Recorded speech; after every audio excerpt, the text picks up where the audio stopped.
right. Hello, everyone. Welcome back to the show.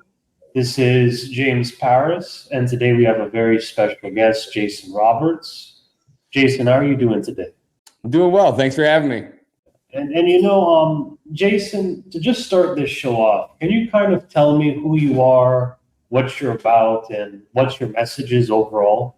Yeah, that's a big question, but I'll kind of rewind it back a little bit. I grew up in a small farm town in Troy, Missouri, about an hour outside of St. Louis. Didn't have much growing up, man. We didn't have a lot of money. My dad told on my mom and me and my two brothers when I was probably 12, and so I kind of grew up without. My mom is a beautiful woman, and she sacrificed and gave everything that she could so that my brothers and I could have a good life.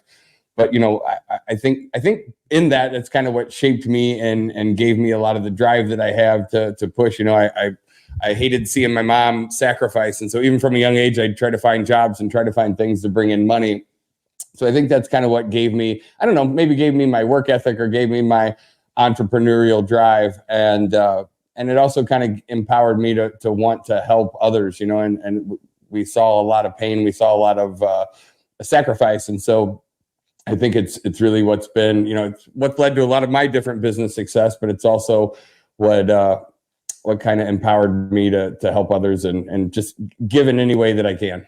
So how did you begin to sort of grow into this capable man that was able to sort of look after his family and at the same time also pursue, your own goals in order to sort of change and make your own impact in the world? Sure.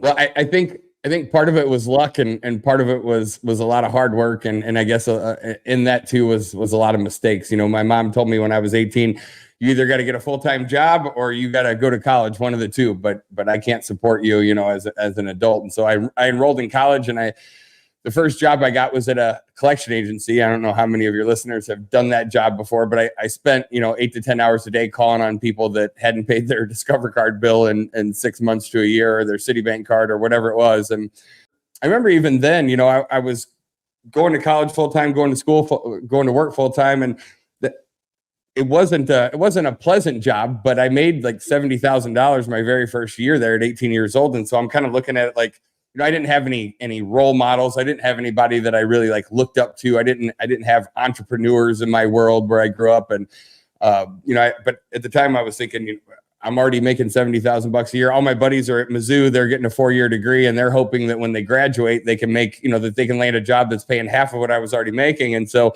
I dropped out of college and I kept at the job. But I remember walking in there, it was an ocean of cubicles. If you've ever seen a call center, that's essentially what it was. And I remember walking in there every day and seeing people that were 30 years old and 40 years old and 50 years old and 60 years old. And I remember thinking to myself, I don't know why God put me on this earth, but it wasn't for this. You know what I mean? It wasn't to live in this ocean of cubicles for the rest of my life. There's got to be something more. And I think that's kind of what motivated me to start my own business and start down that path. So when it comes to your business as a whole, would you say that you were naturally an entrepreneur, or were these skills that you sort of had to gradually develop over time, over the course of your years? I think I'm naturally a risk taker. I think I have some of the tendencies that you could call entrepreneur. For anybody that's read the book, The E-Myth, it talks about everybody has an archetype, and that archetype is either entrepreneur, manager, technician. And, we call ourselves entrepreneurs if we open a business, but that archetype exists, and we're all predominantly one of those things. So I would say if you were to look at it, I would bounce between artist and entrepreneur. And I think I grew more as an entrepreneur. And when I think of entrepreneur, I think somebody that's capable of creating a business that runs whether you're there or not. And for my first 10 years of business, we had 100 employees. I grew a big company, but I don't know that I would say that I was my own definition of entrepreneur. I was absolute slave to that business. I was at the office at 5:30 in the morning. I left at midnight most nights. I sacrificed, all the reasons why we open a business so that we can have freedom. I sacrificed every freedom that exists. I sacrificed my own health. I didn't eat good. I didn't go to the gym. I worked, 80 hours a week. I missed birthdays. I missed family events. I messed up relationships, all trying to do the right thing, or I would have said at the time I was doing the right thing. But I think I was on that path of, if I work really, really hard right now, then someday I can have this great life. And, there's nothing wrong with working hard, but tomorrow isn't always guaranteed. And so, when you have 12 hours a day to do something, you tend to take 12 hours a day to do something. And so that was kind of my life and my world. And so it wasn't until that 07 came. We had, like I said, we had close to 100 employees. We were doing around $20 million a year in annual revenue. And I'm not saying, hey, look at me. I'm saying that's what life was. And then 07 came and it wiped me out. It wiped everybody out. From 2007 to 2010, I went from being a multimillionaire to virtually homeless. I mean, really homeless. And it was kind of amidst that a mentor of mine came and said, Jason, you think you're really special because you're good at business and you're able to do these things that make money. But like, I know all kinds of guys like you that sacrifice everything that really matters so that they can have a business that functions.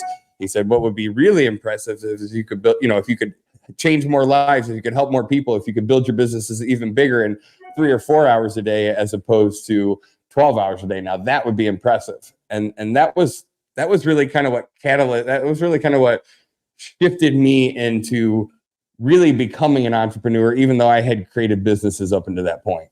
What do you think is the difference between a good sacrifice and a bad sacrifice? It's a good question. I would answer that by saying, like, what is your mission? What is the vision for your life? What do you really want life to look like? If you could wake up in the morning and have life however you wanted it, what would that look like? And then I would say, make your decisions based on what your vision for your life is. And so if you're making decisions, you're either making decisions that are moving you closer to that objective, or you're making decisions that are moving you farther away. And so when you say sacrifice, I would say, if you're doing something that's moving you closer to the life that you desire, then that could potentially be a good sacrifice. There's caveats to that too. But if you're taking time away from what matters and it's not moving you closer to that life that you want, or that vision for your life that you want, I would say that could be a bad sacrifice. So what was sort of the next step? How did you begin to now start your journey as an entrepreneur? What was sort of the first thing you did when you began your goal as an entrepreneur? Was there a planning stage? Was there a business plan? Were there mentors that sort of guided you along? Were there friends or family that supported you? Those types of things. There are now, James. There wasn't then. I mean, my decision-making process at that time, I was 21 when I opened that first company, and I was at the collection agency.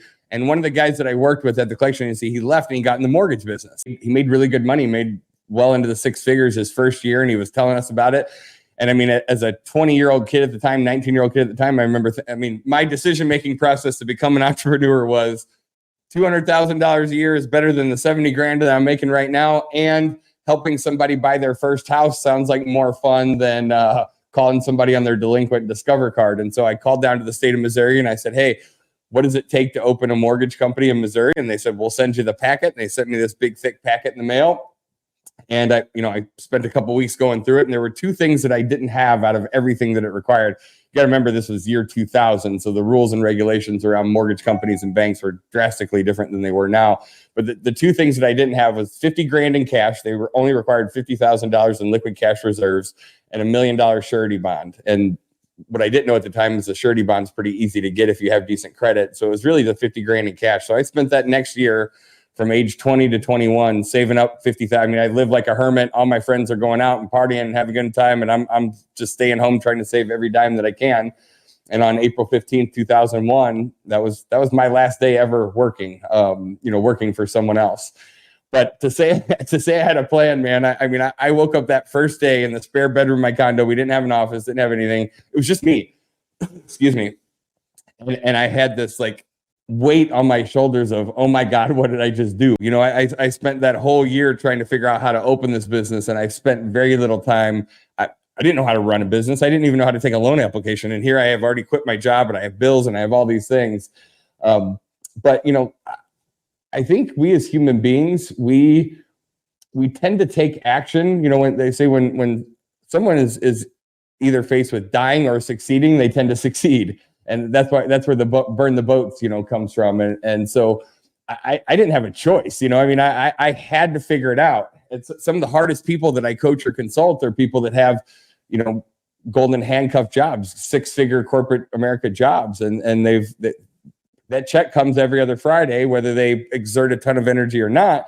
And so sometimes that transition, it's more difficult for the person who's in a good place than it is for the person who's in a tough place, because when we're in a tough place, we tend to show up for ourselves. So that was kind of the beginning of that journey.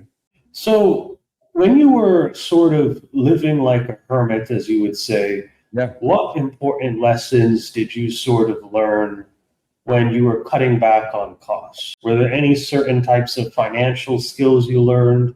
Any types of new perspectives you gained when looking at the outside world? Did this experience sort of help you to be better with finances in the future? Or was it more of a psychological change that occurred after this experience? I learned this lesson twice, James, but one of the biggest lessons that I got is debt is the devil. I mean, debt is bad. And we can have the whole good debt, bad debt argument. I'm not meaning, that per se, although even that there's arguments to be made there too. But when I got my first condo when I was 18, 19 years old, I did probably what a lot of young kids, I got credit cards and I bought a big screen TV and a stereo, and I ran up $10,000 on credit cards, and I realized real quick, man, it's hard to save up money when you've got too much expenses going out. And so part of that beginning part of that hermit was just taking all my bonus checks and paying my debt down to zero. Once I didn't have any debt, it became pretty easy to save up money. I learned that lesson again in 2007 when the market collapsed and I lost everything. And I didn't have credit card debt. I didn't have a ton of debt, but when there's more money going out than there is coming in, it doesn't really matter how much you have in savings. If you've got debt, it can put you in a rough place. Excellent. And I might be moving a bit off topic here, but I'm just really interested to ask, but are you one of those people that dislike using credit cards and you might just totally just avoid using them altogether? Or what type of person are you when it comes to the usage of credit cards? May I just ask? I'm not a fan of it. I mean, I have an American Express card that's pay in full, and so I use that for points. I use that, to live, but you got to pay the balance in full every month, and so it kind of keeps you disciplined in not overspending.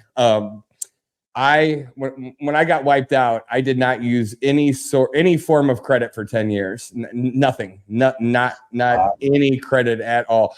And I like nice things, but what it taught me was, if I want $100,000 truck, it's not the $2,000 a month payment that I need to figure out how to come up with. If I want $100,000 truck, I need to figure out how to come up with a lump sum of $100,000 so that I can write a check for the truck. And if I can't write a check for it, I can't afford it. And that was a shift from my old life. My old life prior to that was, if I want $1 million house, I just need to be able to pay the $6,000 payment. If I want a truck, I need to be able to pay the pay. You know what I mean? And I think that's how the majority of America lives. I mean, 78% of America lives paycheck to paycheck. And that's almost 8 out of 10 people that we get financial advice from are living check to check. They couldn't replace a transmission in their car if it went out without using credit. And I'm not making those people wrong. I'm just saying that's what keeps you on the hamster wheel. I've helped a lot of people transition from corporate America into entrepreneurship. And one of the very first things that I do with them is we create a debt elimination plan. And what I mean is, if you didn't owe your mortgage and you didn't owe car payments and you didn't have credit, if you didn't have all these bills, it would be really easy to quit your corporate job. The reason why most people can't quit their corporate job is because they're afraid of how they're going to pay they're afraid of how they're going to pay for the credit that they've accumulated up until this point in life. So to just hop back to where we had this conversation before, and again, that all is some really good advice that I think a lot of people can take away from what you said there. But go back to you. When you first started to run your business, what was the market demand? What was sort of your big target audience? And how did you know that you had a desire or a need in the market? Yeah. So when I opened that first company, which was a mortgage company, it was 2001, which if you remember or not.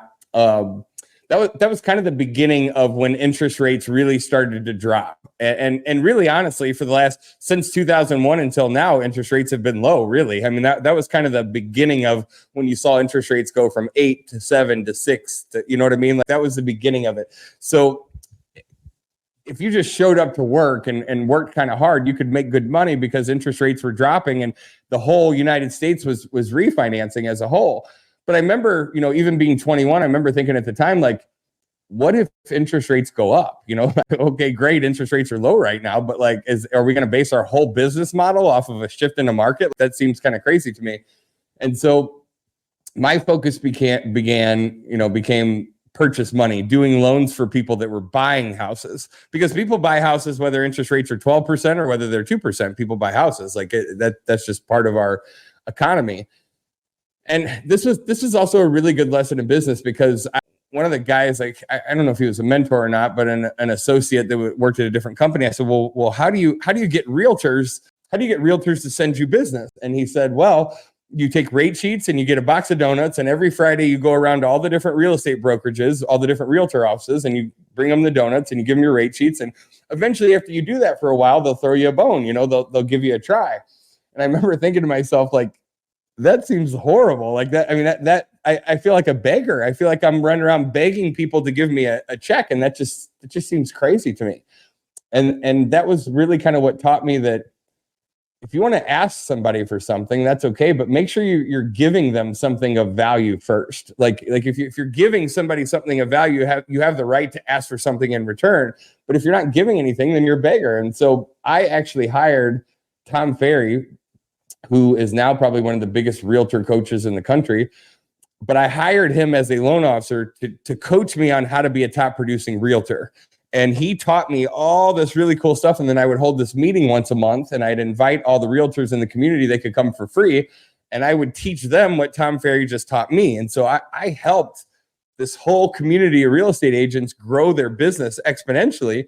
And by doing that, I was giving them something of value. It became a more even relationship. I was helping them grow their business. They were referring me their buyers that need to get pre-qualified. And I've really operated every business that I've created and the ones that I consult for off of that model ever since. Like, find a way to bring more value to your client than anyone else, and they'll be loyal to you forever. If you're just only providing a service that anyone else can provide, then there's no real difference. You're only as good as your last transaction, Where did you get this idea from? Was this an original idea from you, or did you adopt this from your mentor or someone else? I don't know the clear answer to that. What I can tell you is that even from the time I was a young kid, my mom used to give me trouble because she would always say, why are you always paying for your friend's food? Why are you always paying for your friend's gas? Why are you always letting all these people take advantage of you? And I didn't see it as them taking advantage of me. I saw it as like, it was something that made me feel good to do.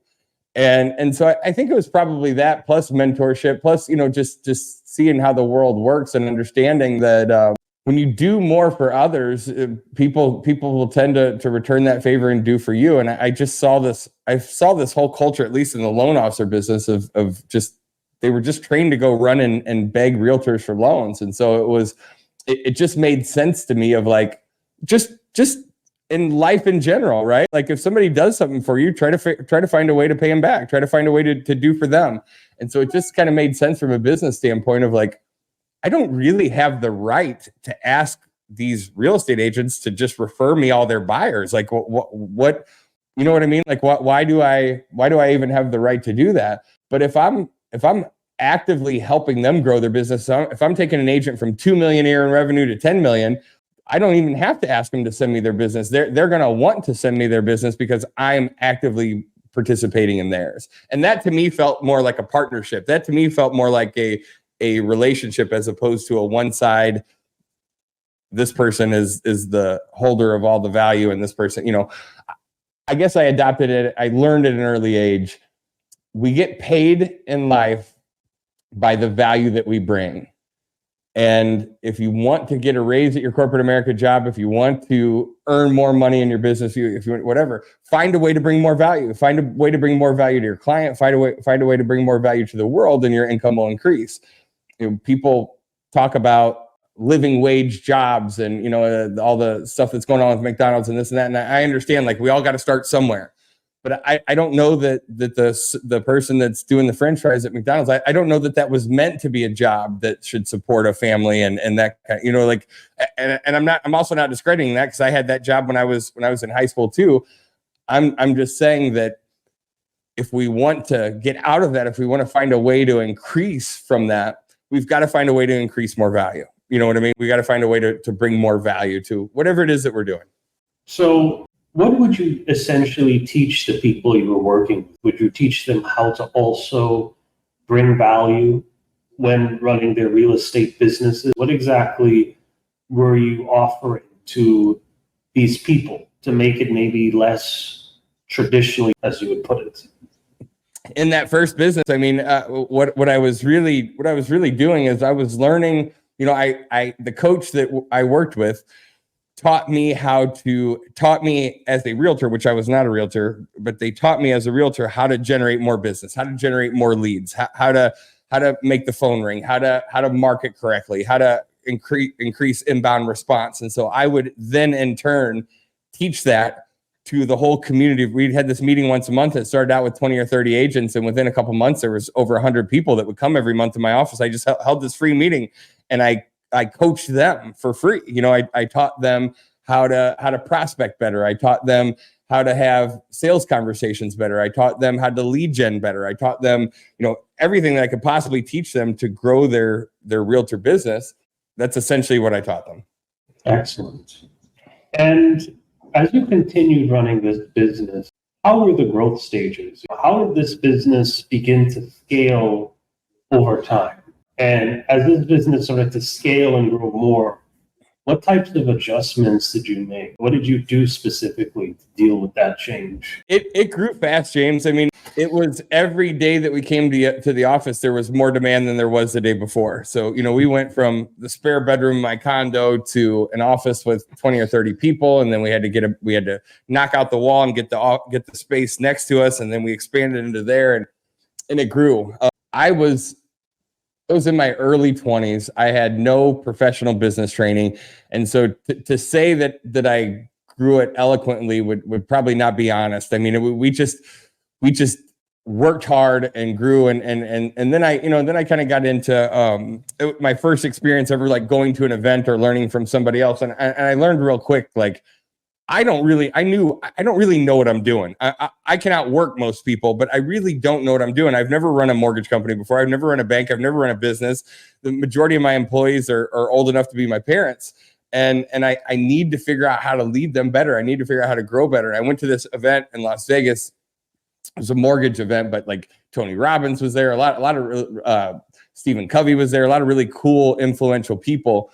And that had a really big impact in my growth in my life. But one of the guys that was there was Greg Frost. And Greg he's kind of the big deal in the mortgage banking world. He was the first guy to ever do $1 billion in home loans. And he had this whole course, this whole system that he sold. It was a couple $1,000. And it was how he ran every different department in his business, from loan origination to marketing to underwriting to processing. He had this whole like a course, you know what I mean? Like a training for each different department of his business. And I remember it was a lot of money for me early on. Like, I had never been to an event. I'd never bought a course. I didn't know that stuff even existed. But I remember coming back to St. Louis to my office, and I made like 30 copies of each one of those modules. And every morning, so I made it mandatory. Every morning, my team had to get there 30 minutes early. So if we started to work at 9, everybody had to be there at 8:30. And we would go through another chapter, another part of that training. And we just started to implement the systems and the processes that somebody who is already achieving the result that we were trying to achieve. Like, I don't know, I guess, part of not having a formal education probably benefited me, because like I didn't have any preconceived ideas or way things should be. And so in my mind as a young kid, I just thought, why would I run around out here in circles by myself and try to figure this out when I could just find somebody that's already achieved success the way that I'm trying to achieve it and just model what they're doing. And that I'm glad you brought that up, because that's really been every business that I've created since then. I've built 10 multi-million-dollar companies in the last 20 years.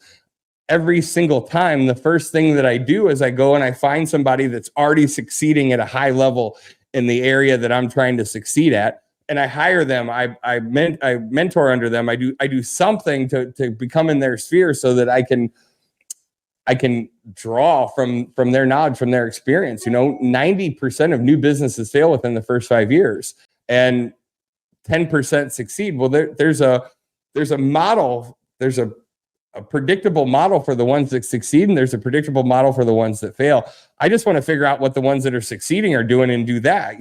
If you want to be a national championship bodybuilder, find somebody that won the national championship in bodybuilding and eat what they eat, work out when they work out, do exactly what they do. And chances are you're going to get really similar results.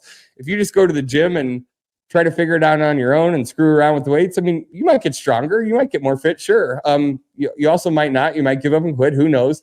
But you're probably not going to achieve that level that you're trying to obtain just winging it on your own. Or you may, but it might take you 10 or 15 years to figure it out, where you could figure it out instantly from somebody that's been there before. Excellent.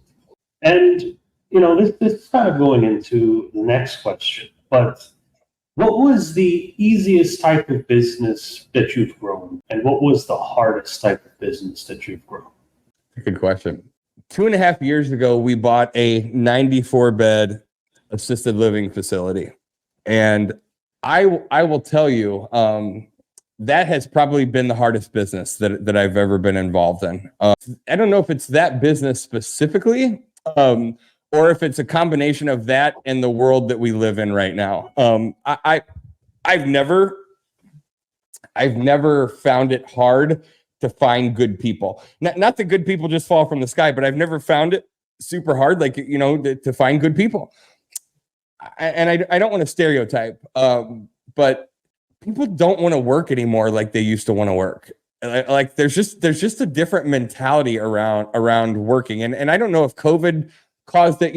I think we conditioned a lot of people with, when COVID hit, most states had unemployment, and then they had this unemployment supplement that added to it. And so, people that weren't working were making $1,000 a week net from sitting at home. And so I don't know if it was that. I don't know if it's just different age groups. We have different values. But people as a whole don't want to work. Our biggest struggle, we were up to $15,000 a week in staffing agency bills, 15 grand a week in staffing agency bills, because we couldn't hire and keep enough people to do the job that we need to do.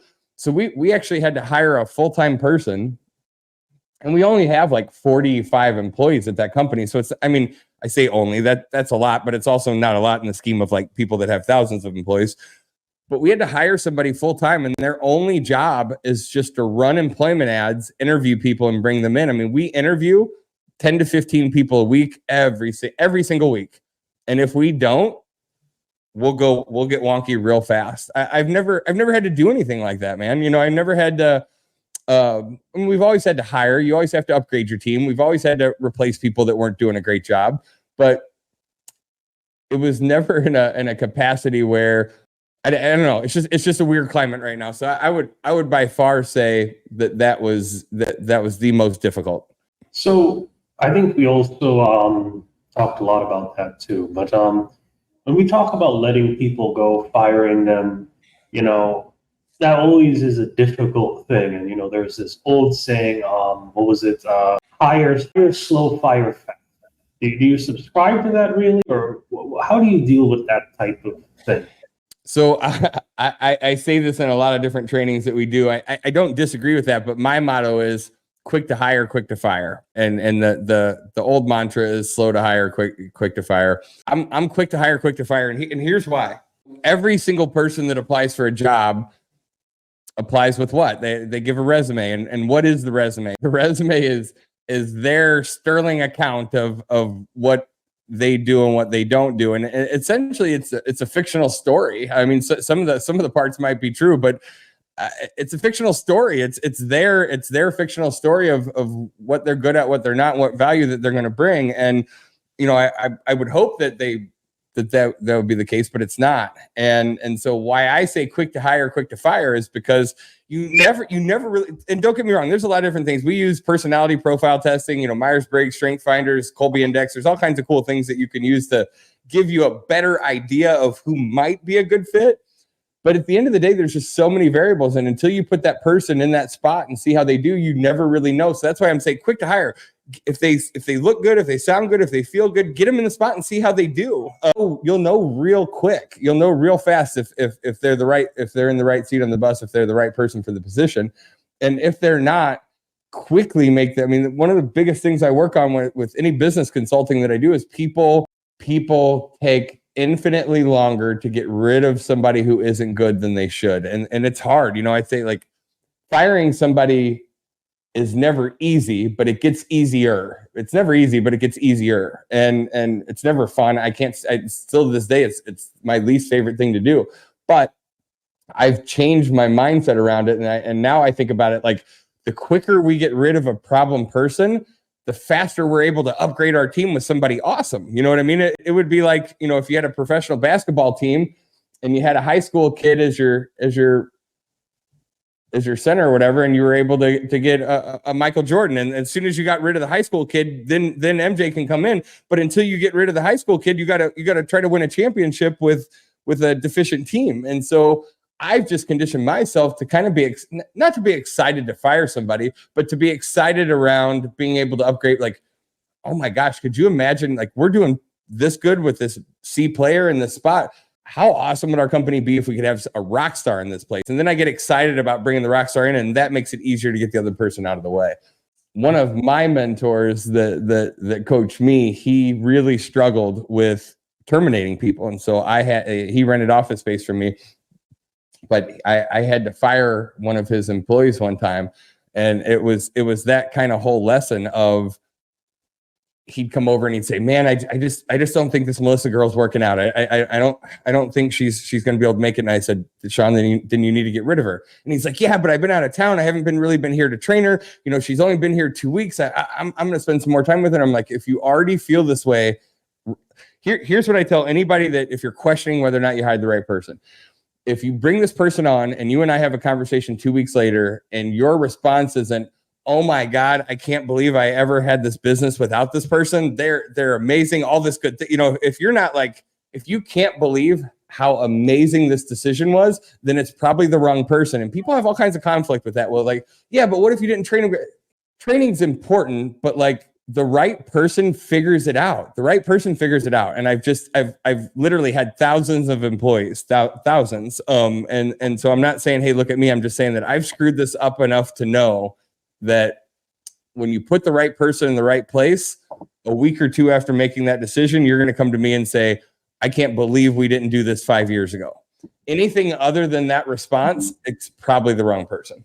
Excellent. And I definitely like that more optimistic experience, or that more optimistic outlook. Basically, how I could see it, you see it as the sooner you get rid of someone bad is the sooner you can get someone good. So it's almost as if every single time you encounter someone who isn't really a good fit for the company, you think of it as, okay, the sooner we get him out of here, the sooner someone else can come in, or even better, or even more amazing. I think that's a very unique perspective, because I'll be honest with you, I've struggled with that as an entrepreneur. I think a lot of people do. I've always been very bad at, letting people go. And I think another reason why is that, I think there's this whole mindset of, a business as a family perspective. I think it's really toxic, because with a family, we have issues, but you don't really get rid of the family member. If I'm an only child, that's right. Yeah. If you were to have a brother, right, and he's acting like, an idiot, you'll deal with it. He's still your brother tomorrow. It's an interesting thing that you were saying there. And how do you feel about that whole kind of family thing? And I think, there's this whole idea of how running a business is a very emotional thing now, and it's like a family. And it tends to make these philosophies that you push out, which are true, to be a bit more difficult for the average person to adopt. It's funny that you say that because I've notoriously hired friends and family over the years, and my business partner Rachel is much more like cut and dry than me. Just as far as like no nonsense, and I'm like a giver, and she is too. Don't get me wrong, but like she's just more no nonsense, and so I've screwed this up. Hired family members, and then they're hard to fire, and you can't get rid of them, and then it causes family turmoil. All this kind of stuff. We get conditioned. Like I believe 80% of success in anything is psychological and 20% is mechanics. And people forget that sometimes. And what I mean by that is like we just get conditioned that firing people is a negative experience, interviewing people is a negative experience. That whole hiring process is an unfun negative experience. I mean, I even have people that say, you know what? I hired the person and they weren't the right. Now I'm just going to do it myself. Like I should have just done it myself to begin with. Like that's such a bad mindset. But like we all have it. Like it's ingrained in us because we naturally avoid pain, right? Like as human beings, one of the number one things our subconscious mind's constantly trying to do is move away from pain and towards pleasure. So anything that we deem as a painful experience, we try to stay far away from it as we can. Well, I don't think anybody thinks that firing people is a joyful experience. It always kind of sucks. Like it sucks. It's never a fun thing. I have worked really hard to reprogram my mind around exactly what you said, and that I love when I don't love firing people, but I love when I have the opportunity to replace somebody who's not great in the spot with somebody who's awesome, because it not only makes my life better and my business better, but it makes everybody that works there better. It makes the team better. It makes everyone else more the overall effect is just so good. It's so positive. And so like even my girlfriend has a whole horse business with a bunch of employees and trail guides and all this kind of stuff. And she really struggled with this. I mean, she would hold on to people that absolutely had no business being there. And I just worked really hard on her. I'm like, Lucy, the second you get rid of that guy that never shows up on time and doesn't carry all your other guides are complaining about him, that he does the work of, they do 4 horses and he does 1. And like the second, the faster you can put somebody in that spot, your whole world's going to get infinitely better. And then she saw it, and then she did it, and then it clicked. And then from that point forward, now she's starting to identify things like the first time she meets somebody that normally would have taken a year to figure out. And I just think that there's beauty in that. And I do see it kind of as a family, James, but at the same time, I see it from a family in that I love people. I love trying to leave somebody better than I found them. I love the experience of making things better. But what I learned is that like that's a two-way street. And all I can control is what I bring to the table. I can't control what they bring. And so like I've tried to do a much better job in the beginning of saying, so, when we bring somebody on, it's like, here's what our expectations are. And if these things aren't done, then you're not going to be a good fit. It's like, I don't want it to be this uncomfortable thing. Let's just both agree, like this is what this job entails. This is what the requirements are. And if at any point you're not hitting those things, I'll try to help you, but it's a short leash. And if you don't do those things, then one thing that's helped me help me in the actual firing process is the first time the mistake happens, it's, okay, you understand that what should I do if this happens again? What should I do if this happens again? And they almost always will say, what would you do if you're me? What would you do if you're me? What would you do if this happens again? And they would almost always say, well, if I keep messing up and don't do the job right, then you should get rid of me. And I say, okay, that like I want you to understand that you're suggesting if this behavior continues that you should find a different job. And they say yes. And so when it does come time again, it's not as uncomfortable because it's a conversation that we already had. It's a deal we already made, and it's agreement that already took place. And again, it doesn't make it easy. It just makes it a little easier. Okay. So what you're doing is, it's almost like, you're giving a warning ahead of time.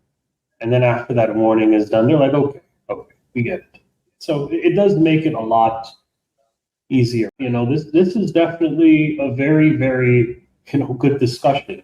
It's definitely very informative. And, this kind of jumping back to what you said even more before, how, this idea of hiring people, their resume might look good. They might have the right experience. I bet a lot of the people that work for you have degrees, those types of things too. The way they may act within the business itself and in the field itself is a very different mentality. It's like a sports team, like that guy that you might want to draft onto the team. He might look good on paper, but the way he synergizes with the whole team and the way the team works, it might not actually lead to the best results. And, that's another perspective, I've never even thought about too. That's a very interesting take too. You're exactly right, man. I mean, the energy of the team, like you said, you can have all A players, but if all they do is fight and argue and there's the synergy isn't there, then your team's going to fail anyway. You know what I mean? So that there are other components in that too. I'm glad you brought that up. And to continue on with this, as you started to further grow your business and do all these things, what is sort of kind of the future of you, your brand, the businesses you've owned so much, and what you want to do now? Yeah, that's good. I one of my biggest focuses, so a couple things. One is I really enjoy like the transformation of solopreneur to entrepreneur. Probably because that was my journey. And when I had that kind of aha moment when it clicked, I mean, it was 10 years of me owning businesses and some pretty decent sized companies before I just one day it snapped and I got it. Like it wasn't a time thing. It was just an understanding and acceptance thing that I understood it. I love teaching other entrepreneurs that. I love sharing because it's a gift. It's what buys your life back. I mean, I work 3 to 4 days a week from 10 a.m. to 2 p.m. That's it. And I'm not saying that. I also want to be clear on this too, because I think people can say, well, yeah, you can do that now because you've had success and you've had this. No. I made that decision when I was Chapter 7 bankrupt and homeless, and I made a decision to structure my businesses in a better way. I watched this interview with Bill Gates, and like him or not, but the interviewer said, you're busier now that you've retired from Microsoft. You're on the board of like 100 different nonprofits and charities, and you got all these different interests. And like, how do you balance all that? How do you have a life and relationships and see your kids and do all that kind of stuff? And he said, I don't cut the grass. And I just thought, like, figuratively and literally, right? Like he doesn't cut the grass. And another exercise that I help entrepreneurs do is this dollar per hour exercise to say, how many hours per week do you want to work? What do you want this business to pay you in the next 12 months? Take your hours a week, times it by 52, and then divide that amount. It gives you your dollar per hour. And, the numbers I get are anywhere from $200 an hour to $2,000 an hour. And when I break somebody's business down and I really look at how much time they're spending working in it versus how much time they're spending working on it, almost everybody, even businesses that are doing $1 million, $5 million, $7 million a year, that I like, even them, like the biggest bottleneck in all of our company's growth and scaling is us. It's like we're always the bottleneck, and so we've got to figure out a way to shift that in a way where we're propelling the company forward instead of holding it back. And we hold it back because like we're doing things that we're not necessarily exceptionally good at. And we all do this, but to get better, we have to pull ourselves out and realize like my unique genius zone is probably in one area. It's not in 7 different areas, but yet when we open a company, we wear all these different hats. One of the best things that you can do is put the right people in the right place and get yourself out of the way. If you read Henry Ford's autobiography, he wasn't brilliant in any one thing. What he was brilliant at is understanding what he was good at and what he wasn't good at. And, there's a interview of him testifying before Congress, and they were trying to make him out to be uneducated, that he didn't understand these things. He said, no, you don't understand. On my desk, I have like all these different buttons. If I need an engineer to tell me how combustion engine works, I push this button. If I need this, I push this button. And so he became really good at just understanding skills. I know I kind of went sideways on that, but I think it kind of plays into like, where I go from here is very much like, if we're not growing, we're dying. If we're not improving things, I think if we're not growing, we're dying. And so I enjoy like building our own stuff, moving our own things forward, but I also enjoy being able to help other people figure the things out that took me 20 years to figure out, and doing it in a way where my business is serving me, I'm not serving it. I'm doing it in a way where my business should give me freedom to live the type of life that I want to live. And if it's not, something's broken, something needs to be fixed. So what are some of the key products or services or things that you might want to let people know about on here on this platform that you might be advertising, whether it be B2B, B2C, anything that you would personally like to offer?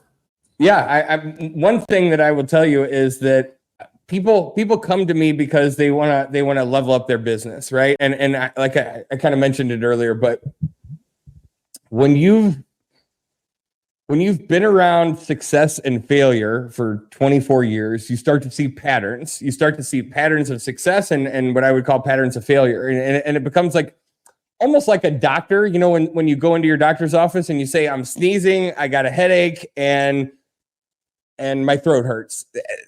They've seen so many patients that not always, but a lot of times they can diagnose based off symptoms, right? And they know pretty quickly, oh, you've got a cold, or oh, you've got a sinus infection, or because of your symptoms. Being around business as long as I have, like I don't want to say it's easy, but it's fairly easy for me to see when a business is struggling or it's not going where it's going. I can pretty quickly dissect what the problem is. And often one of the biggest things that I work on with entrepreneurs, and it's not what they think I should be working on. You know, they come because they want to fix the business, but it's almost always has to do with the psychology of the business owner. And here's what I mean by, like, there's a reason that 90% of new businesses fail within the first 5 years. And there's a reason why 90% of New Year's resolutions are dead by the end of January. And it's because the entrepreneur, we have an identity around, none of us experience the world as it is. We experience it through our own map of the world, right? And our map is comprised of since we were 5 years old and how we saw things. Like, that's why two different people can witness the exact same event and have a drastically different accounting of what happened, is because they're seeing it through their own map. So we all do this, right? The reason why people struggle to lose 20 pounds isn't because they don't know how to lose 20 pounds. There's no shortage of information on how to lose weight, right? I mean, you can Google it. There's no shortage of it. The reason why people struggle to lose that 20 pounds is because they identify with the person they are right now, which is 20 pounds overweight. And the only way you're going to lose the 20 pounds is if you subconsciously become the person who's 20 pounds skinnier. And I know that sounds woo-woo, but I'm telling you that it's not. And what I'm saying is, like, the number one, like, we have 60 to 70,000 subconscious thoughts a day, and 90% of them are the same thoughts that we had yesterday. And those are, for the most part, negative thoughts. They're not empowering thoughts. They're not growth related thoughts. My point is, this thing is a computer, and the number one thing that it tries to do, and this is what I want everybody to understand, the number one thing that your mind tries to do is keep you within your current zone of what it deems safe. And anything, you know, my business partner, Rachel, always says, get comfortable being uncomfortable.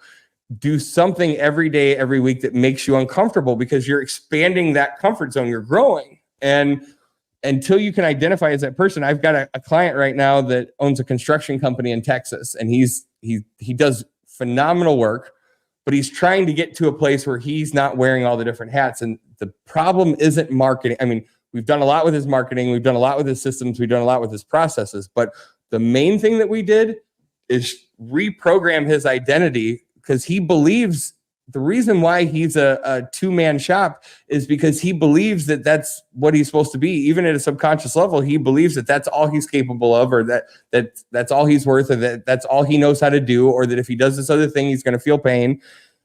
I helped him reprogram his mind into believing that he runs a multi-million-dollar construction company. He's a phenomenal delegator. All the things that I'm just not good at hiring. I'm not good at this. Like, all the stories that we tell ourselves, they're not really true. They're just what we've conditioned ourselves to believe. And so I created this whole training. Where I was going is I wanted to give this away to your guests. It's how to reprogram your subconscious mind for entrepreneurs and for anybody, really. It's a 16-week training that we consolidated down into about 3 hours. It sells for $1,000 on my website. I want to give it to your audience for completely free. It's my gift to you guys, because I think whether you want to improve your marriage, whether you want to lose 20 pounds, or whether you want to scale your business, it all starts here. You can go to www.ultimatesuccessblueprint.com. And if you put in the coupon code James Parris, it's free. You don't have to pay for it. It discounts it to $0. All right. Well, thank you for that plug-in. I think a lot of people will be going for that. Again, you're offering an amazing opportunity here. So just to kind of close this off, this is just a closing question I have. But if you could go in time, right, and speak to your younger self again, what would you say to him? Man, I think I'd have a lot to say, but I think one of the biggest life-changing things for me is when that mentor said, if you could figure out how to change more lives and grow your business in 3 hours a day instead of 12 hours a day, now that would be impressive, because that was the first time I ever thought about it. And when you like how you get 10 times more done the day before you go on vacation than you do any other day of the week. It's that same mind. So like, your drive doesn't go away because you only have 3 hours to work. But what happens is your mind makes different decisions. If you've got 3 hours a day to move the needle forward, you have to think differently. You have to ask different questions. You have to build in a different way. You have to rely on people in a different way. You have to make just overall completely different decisions. And I spent 10 years of my life neglecting what matters most. And we're not always promised tomorrow. And so I would tell you that, freedom isn't a destination that you arrive at someday when you've made it. Freedom is a decision that you make today. It's not a goal. It's not a destination. It's a decision you make today. And when I made that decision, I was Chapter 7 bankrupt. I was wiped out. I was broke, but I decided to build my new business in a different way, where I wasn't a slave to it, where I ran it the right way. And that's made. And now that's what I help people do. You know what I mean? It's made all the difference in the world. I would buy those 10 years back in my life. And yeah, again, thank you again for being on the show. This really has been a privilege, definitely very educational experience for both myself and the audience here. And do you have any closing words to give to the audience before I let you off here? Man, I guess I'll say one thing that one of my favorite mentors, that's something that I just kept with me forever, and that is, if I can't, I must. If I can't, I must. Start looking at life. Anything that you feel resistance towards, anything that you feel fearful around or scared of, turn straight into it in that moment and start to condition yourself that there isn't anything that you can't do. There isn't anything that you can't accomplish. It's a bullshit story that we've conditioned into ourselves over time, and it's holding us back. It's holding you back from being what God meant for you to be. And so, like that, if I can't, I must. Just condition yourself to turn into those things that seem scary. Everything seemed scary or painful in the beginning. Riding a bike did. I learned how to fly a helicopter. I was scared to death, and I tried to give up a whole bunch of times, but I just kept saying, if I can't, I must. And then I learned, the life kind of begins on the other side of your comfort zone. All right. Well, thank you again for being on the show. And I'd also like to thank everyone else here for watching the show and being viewers here. And I will see you all next time. Take care, guys.